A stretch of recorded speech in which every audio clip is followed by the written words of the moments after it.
After surviving the chaos of the entertainment district, Tanjiro heads to the Swordsmith Village hoping to recover and train for the battles ahead. But peace never lasts long in this world because upper-rank demons are on the move. In this season, we witness two of the most chaotic fights yet. As Mist and Love Hashira rise, Nezuko reaches an unbelievable turning point, and the demon hierarchy starts to crack. This is the Swordsmith Village Arc, Demon Slayer Season 3, recapped in full.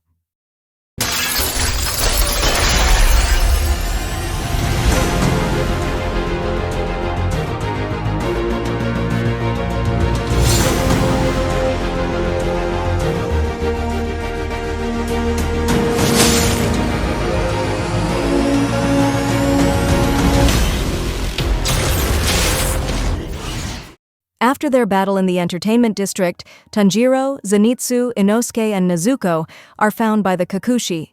In the Infinity Castle, Muzan summons the remaining upper ranks. He admonishes them for their failure to kill the Ubuyashiki family or find the Blue Spider Lily. When Upper 5 Gyoko provides new information, he is sent on a joint mission with Upper 4 Hantengu. While Zenitsu and Inosuke are sent to individual missions, Tanjiro continues rehabilitating. When swordsmith Hotaru Haganezuka refuses to forge him a new sword, Tanjiro journeys with Nezuko to the Swordsmith Village to discuss the matter. He meets village chief Techen Techikawahara, who reassures him about Hotaru.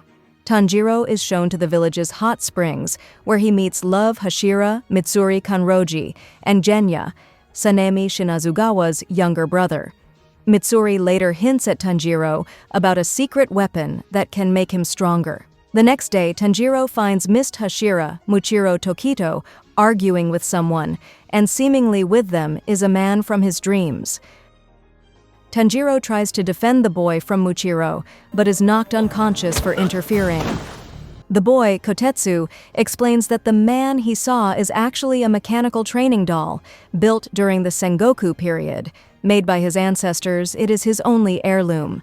Tanjiro agrees to protect it, but they find Muichiro's training has caused severe damage.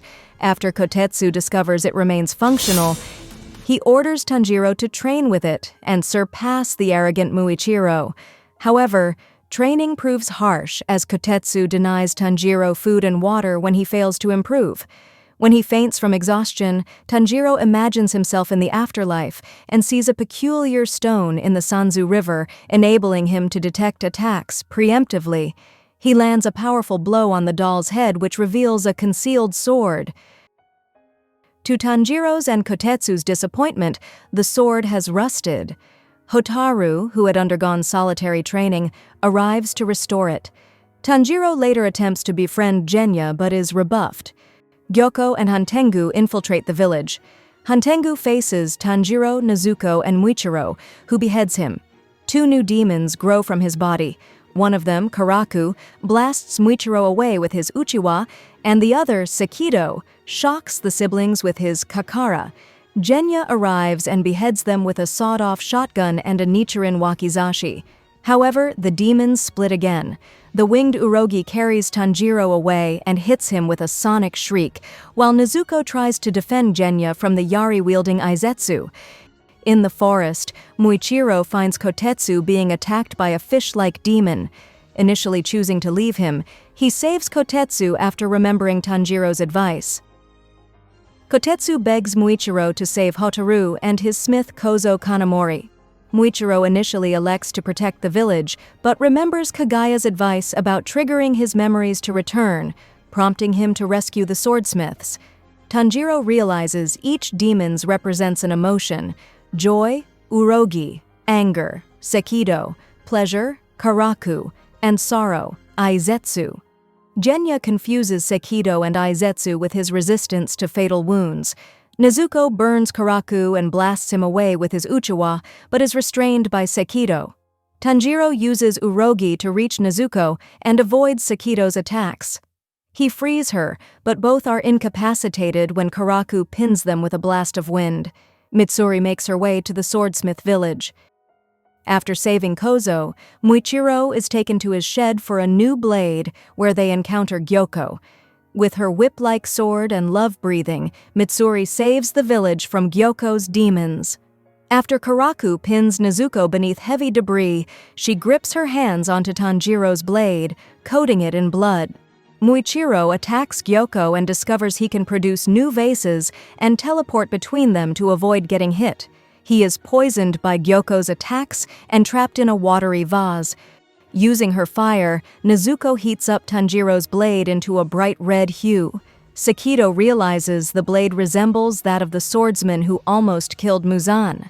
As his scar becomes a fiery mark once more, Tanjiro unleashes his Hinokami Kagura and swiftly beheads Urogi, Karaku, and Tokito. He notices Izetsu has been beheaded by Genya, but is shocked to see he has assumed the appearance of a demon. When the four emotions do not disintegrate, Tanjiro informs Genya of a hidden fifth demon. Genya expresses jealousy towards him and declares he too shall defeat an upper rank, to which Tanjiro responds with encouragement. He and Nezuko fight off the demons while Genya finds the now minuscule Hantengu, but he fails to behead him before Tokito attacks. Believing he will die, Genya recalls his past. He and his family were frequently abused by his father, who was later killed. One night, a demon entered their house, killing all 5 of Genya's younger siblings before it was fought off by Sanemi. He later found him standing in front of their mother's body, who was the demon, and branded him a murderer in his grief. Genya laments dying without apologizing to Sanemi when Tanjiro saves him from Tokito. After Genya saves him from Izetsu, Tanjiro goes after Hantengu. Tanjiro attacks Hantengu but is confronted by his manifested hatred Zohakuden, whose blood demon art is summoning giant wooden dragons. Zohakuden, who in actuality is the 4 demons in one body, hides Hantengu inside a hardened wooden burl. Gyoko enters Kozo's shed to find Hotaru polishing Tanjiro's blade. He attacks him out of spite, but grows annoyed when Hotaru ignores him. Near death, Muichiro sees a vision of Tanjiro who assures him that someone will come. Kotetsu appears and fruitlessly stabs the watery pot until he is attacked by a small demon. Kotetsu blows bubbles into the pot, giving him sufficient air to break free. He realizes the reason Tanjiro seems familiar to him is because he shares the same eye color as his father. As Muichiro grows weak from his ordeal, he regains his memories. As a child, he was orphaned after his mother became ill, and his father died on a trip to save her. His twin brother Yuichiro became embittered by their deaths. Kagaya's wife Amane visits to recruit them into the Corps, but it provokes Yuichiro, who rants about the futility of helping others and how they are fated to join their dead parents. One night, a demon found them and wounded Yuichiro. In a blinding rage, Muichiro defeated the demon and witnessed his brother's last moments, apologizing to him and praying he would survive. Marks then appear on his face, enhancing his speed and strength. He finds Gyoko about to kill Kozo and Hotaru and attacks him. Gyoko, shocked that he had escaped, uses multiple attacks but fails to stop Muichiro. With his attacks overpowered, Gyoko reveals his true form, a large merman-like being with lethal touch, before attacking Muichiro again. Muichiro remembers when Amane found him and his relentless training to become stronger, his perpetual rage pushing him forward. Using his enhanced speed and a self-taught mist-breathing form, Muichiro overwhelms Gyoko and beheads him. His marks fade, and he reels from exhaustion and the poison's effects. Kozo and Kotetsu aid him. Tanjiro, Nezuko, and Genya struggle against Zohakuten's dragons. Tanjiro is swallowed by one and nearly crushed in its jaws when Mitsuri arrives, slicing it apart and saving him, before she confronts Zohakuten. Mitsuri destroys the dragons, but is stunned by Zohakuten and knocked unconscious. He moves to kill her as she recalls her past. She developed her abnormal strength, unique hair color, and large appetite as a child. Once a source of pride, she attempted to hide these traits after an annulled marriage proposal caused her to long to be seen as normal. However, it troubled her to realize she was hiding her true self. Joining the Corps allowed her to act freely and with acceptance. Mitsuri awakens to see Tanjiro, Nezuko, and Genya rescuing her. She apologizes for her mistake and re-engages Zohakuten with new vigor. He notices that she too has a mark on her neck and concentrates his efforts on her, leaving Hantengu's burl exposed. Tanjiro, Nezuko, and Genya, who reveals his ability to gain demonic traits by consuming their flesh, destroy the burl, but Hantengu escapes once more. Tanjiro reaches Hantengu by using Thunder Breathing's technique, but the demon manifests his resentment Urami. Genya and Nezuko attack him, but Urami and the siblings falls down a cliff.